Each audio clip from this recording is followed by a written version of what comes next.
Another commentary done by Diggity. Upper right-hand corner, we have Pandor starting as the teal Terran. Bottom left-hand corner, we have Vermin starting as the very stylish black Zerg. And thus far, it has been an exciting match overall. And Vermin showing some good stuff, and Pandor showing some good stuff. Although last match, I feel like he got kind of greedy, refusing to drop a bunker, still trying to play off one barracks late and get that command center up off the high ground and go from there. I would have liked to see instead maybe play even towards a rush, drop 2 or 3 barracks and go for an earlier timing push off of it, and then get the expansion afterwards to try to force a lot of sunken colonies out and just force Vermin off time. Something along those lines. Mix it up a little bit. We'll see what Vermin's up to this game. This time we're going to be on Eclipse. Be really fun. It just creates... I feel like Eclipse is the bread and butter of interesting macro-esque matches. I feel like doing the map reveal. As few minerals as you see out here, because it's like, okay, you got the 3rd. It feels like every game goes to a 4th and then some fight over the 5th, at oftentimes being the upper left-hand corner, one direction or the other, and it just makes for really, really fun matches all the way around. Really like the map pool, actually. It looks like we're seeing another 9 pool.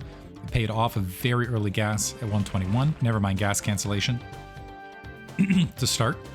But I have to say, yeah, after the success of the early Zerglings in Game 1, I would not be shocked to see if they're successful in Game 2. Maybe Pandor will adjust his play a little bit.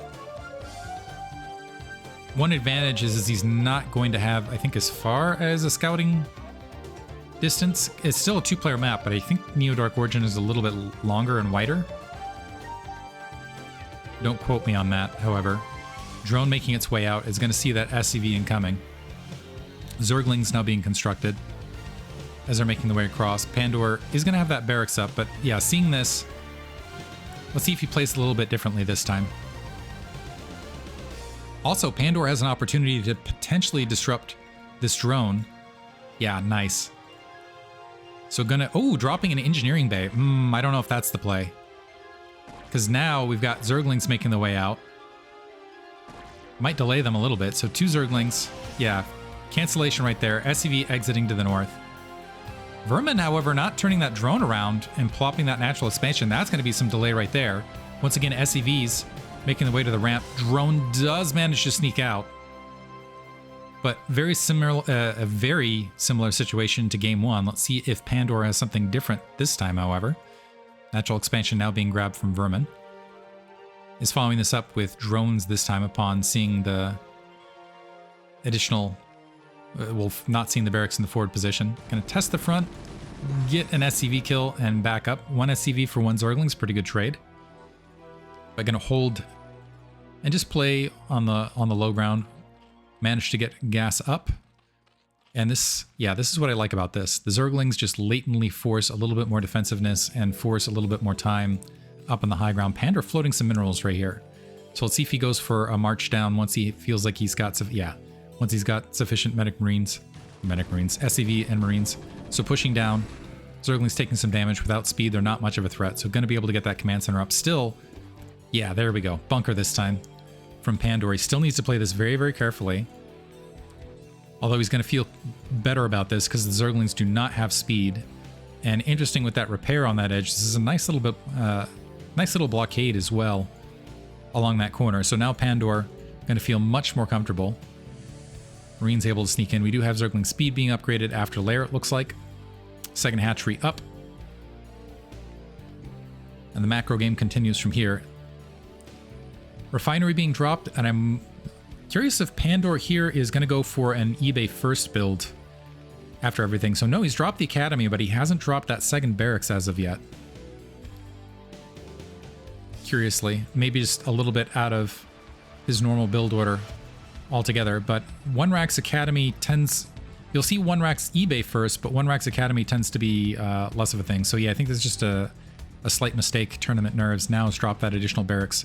But that will slow down the Marine production a bit. And we do have that Spire being constructed on the way. And we got a second gas grab as well, which leads me to believe Vermin is probably going to go for that Mutalisk Heavy style once again. Zergling speed testing the front.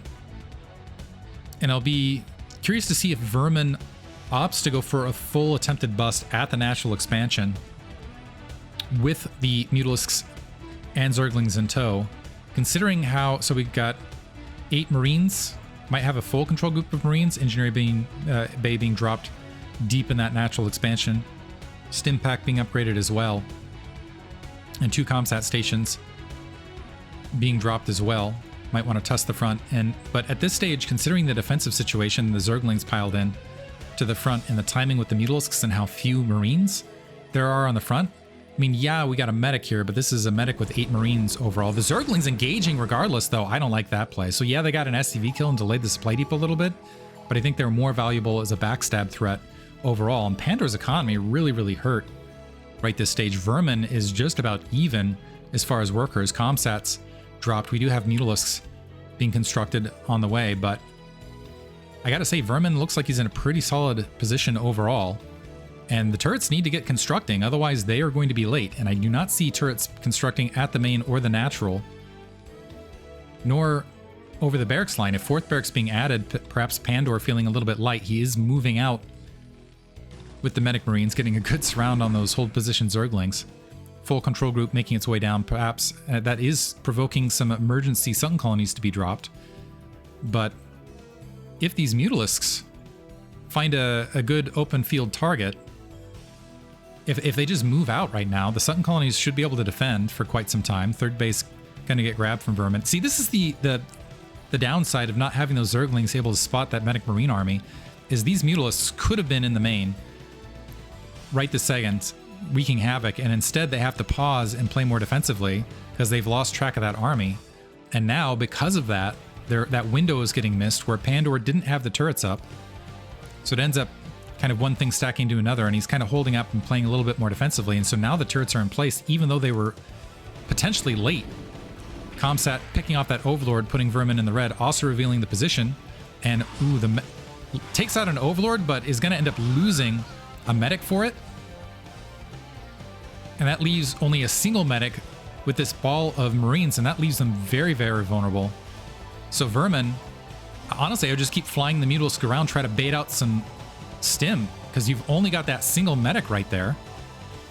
And maybe even fill in a couple Zerglings. Looks like we do have Lurker Tech upgrading this time. Yeah, okay, so it looks like a Mutalisk got taken out, but, oh, and a drone. I'm not sure what it's doing in the low ground. Ooh, man, some nice micro from Pandor in a very difficult situation. Keep an eye on that medic energy. It's getting very, very low. Looks like there was a cancellation of that hatchery at the 9 o'clock location. So all of a sudden, Pandor in a pretty good position, actually. So earlier where it was looking a little bit unsteady, now a lot more Mutalisks being constructed, but the factory timing is coming along. The SCV count has replenished. Vermin really wasn't able to punish that medic kill. And that 9 o'clock base, because of that drone on the low ground, just freaking out or something, not in play. So just a few small problems. And that's giving Pandor, I would say, the advantage here.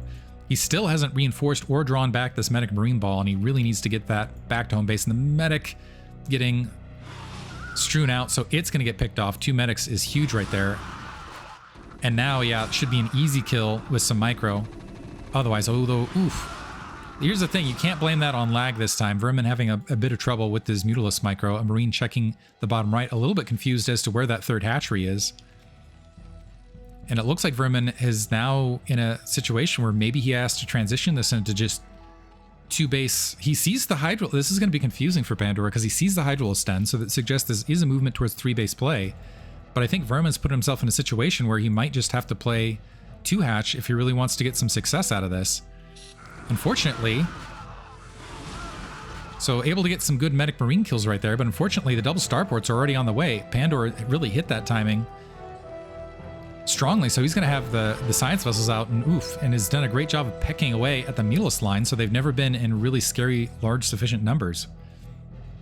SV top right, Marine checking bottom right, wants to see if there's a hidden hatchery at that position, but in the meantime, Vermin, just now at the 940 mark, approximately, dropping that hatchery, and that's going to be a very late 3rd gas, and a lot of workers. Vermin really wasn't able to fill in the worker count either. So yeah, he's going to have to get it done with his Mutalisks and his Mutalisks alone. Although he's going to have some success if Pandor keeps stranding out medics like this. We do have +1 weapons online, a ball of Marines to the north.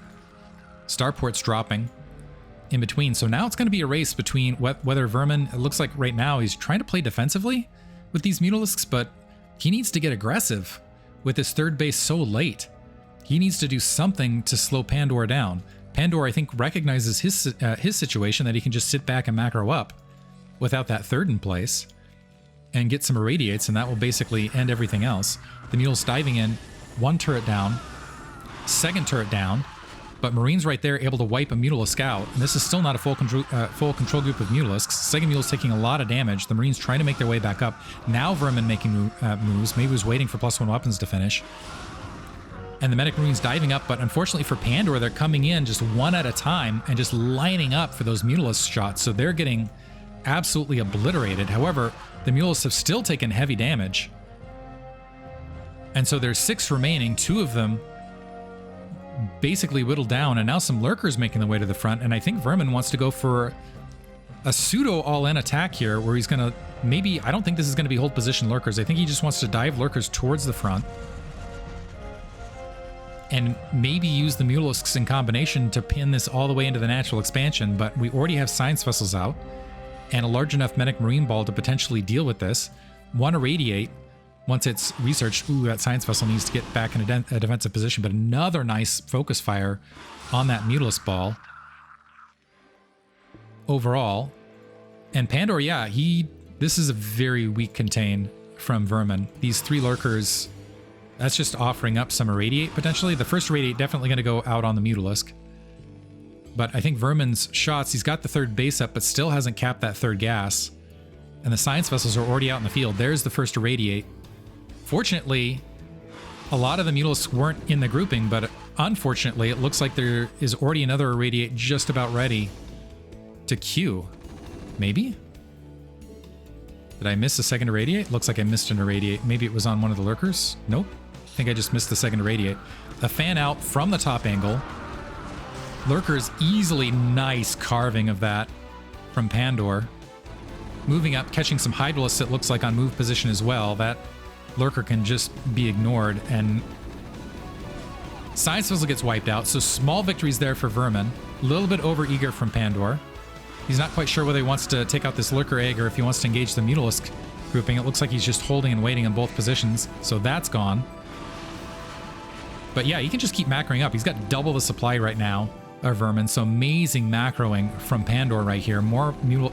And this is kind of interesting. It's almost like a Congo line of Lurkers creating some delay, potentially to get Hive Tech or something else up, but I don't even know that Hive Tech isn't even started. So irradiate, the Mule's trying to run over the Medic Marine line to make it worth it. The Mutalisks are gone. Vermin recognizes the timing, all of that was going to fall behind, so that is going to be GG. Pandor is going to advance in the bracket. Vermin moves to the lower bracket. Hope you guys enjoyed it overall. Regardless, thank you for listening.